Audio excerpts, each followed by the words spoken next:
My dear 11th class economics students, Assalamu alaikum. In our previous few lectures, we discussed classification of data, which prepares a solid ground for proper presentation of data. The presentation of data means exhibition of the data in such a clear and attractive manner that these are easily understood and analyzed. There are two important forms of presentation of data. Number first, tabular presentation of data, and second important form of presentation of data is diagrammatic presentation of data. In this lecture, we will focus on tabular presentation of data.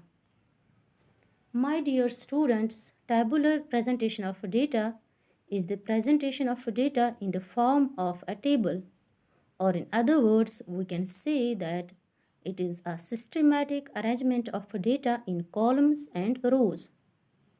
Thus, when statistical data are arranged in columns and rows, it is known as tabulation of data. Tabulation of data is designed to simplify presentation of data for purpose of analysis and statistical inferences. Vertical dissections of table are known as columns and horizontal dissections are known as rows. It means that rows are horizontal arrangements whereas columns are vertical arrangements. Now coming to the objectives of tabulation, my dear students, as it has been made clear from the definition of tabulation of data, tabulation is meant to summarize lots of information in such a simple manner that it can be easily analyzed and interpreted. Major objectives of tabulation of data are given here in this slide. Number first, to simplify complex data. That is, tabular presentation of data helps us to simplify complex data. In the process of tabulation of data, unnecessary details are avoided and data are presented systematically in columns and rows in a concise form.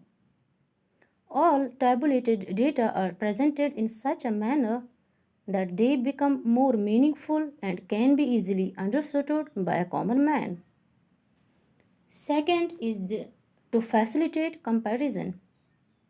Students' data presented in rows and columns facilitates comparison. Since a table is divided into various parts and for each part separate subtotals and totals are given, relationship between various items of the table can be easily understood. Third important objective of tabulation of data is to depict trend and pattern of data.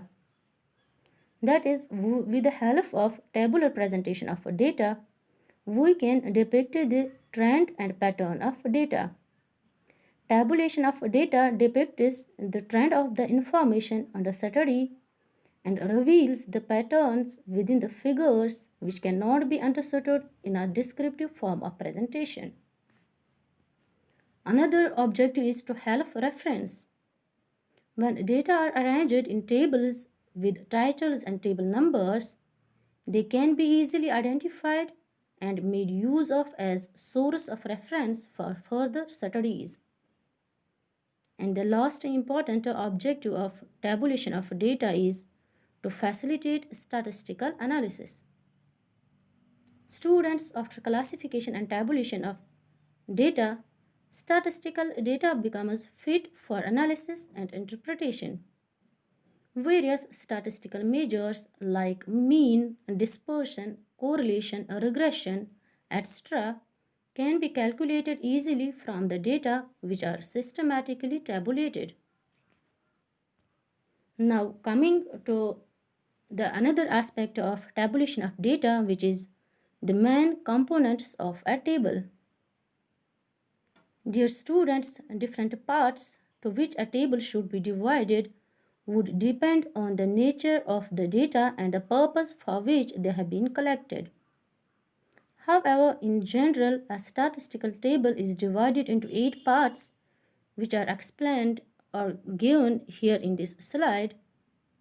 First important component or the part of a table is table number.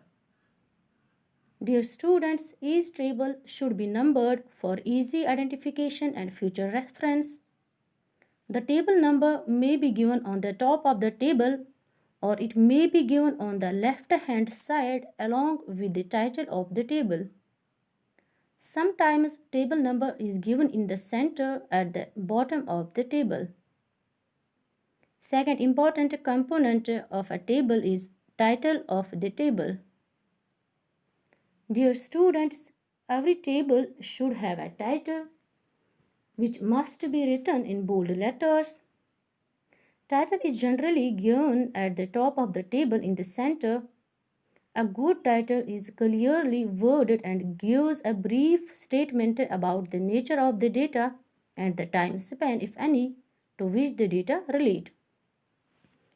Third important component of a table is head note. Dear students, if the title of the table does not give complete information, it is supplemented with a head note. Head note completes the information in the title of the table and is placed below the title of the table. Generally, it is put in brackets. For example, the unit of measurement are generally written as head note. Fourth important component of a table are captions. Dear students, captions refer to the headings of the vertical columns, or simply it is the title given to the columns of a table. A caption generally has a main heading and a number of small subheadings. A caption should be written in unambiguous language and placed at the middle of the column. If various columns are expressed in different units, they should also be mentioned along with the caption. Next important component of a table is or stubs. Students, stubs refer to the headings of the horizontal rows. That is, these are the title given to the rows of a table and they are written on the left hand side of the rows. These titles indicate information contained in the rows of the table.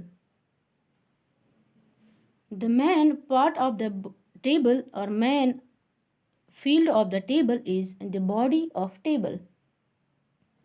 Dear students, the body of the table contains the statistical data which have to be presented.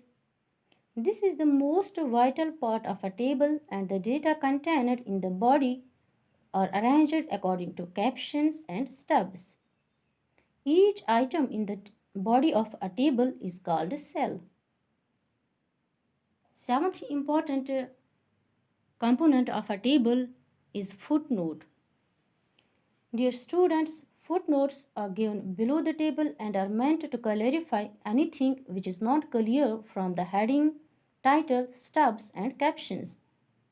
For example, if there are exceptions to the data or if it is necessary to give any further explanation of certain items, they are given in the footnote. Last important component of a table is source. When tables are based on secondary data, source of the data is to be given. Source of the data is specified below the footnote. It should give name of the publication from which the data has been extracted and the name of publisher, year of publication, reference, page number, etc. Here in this slide is a specimen of a table indicating different parts or components of a table discussed in our previous slide. Firstly, table number given here, which is given at the top of a table. Below the table number is given the title of the table, which is given here, and there is also given the head note, which is generally put in brackets. Here is the caption of the table, that is the headings of columns. In the left side of the table, row headings or stubs are given, which are also known as sub-entries. And dear students, this is the main body of the table, which contains the statistical data which have to be presented.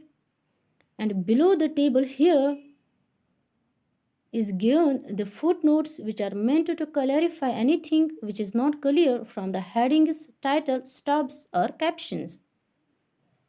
And below the footnote is mentioned the source of data if the table is based on secondary data.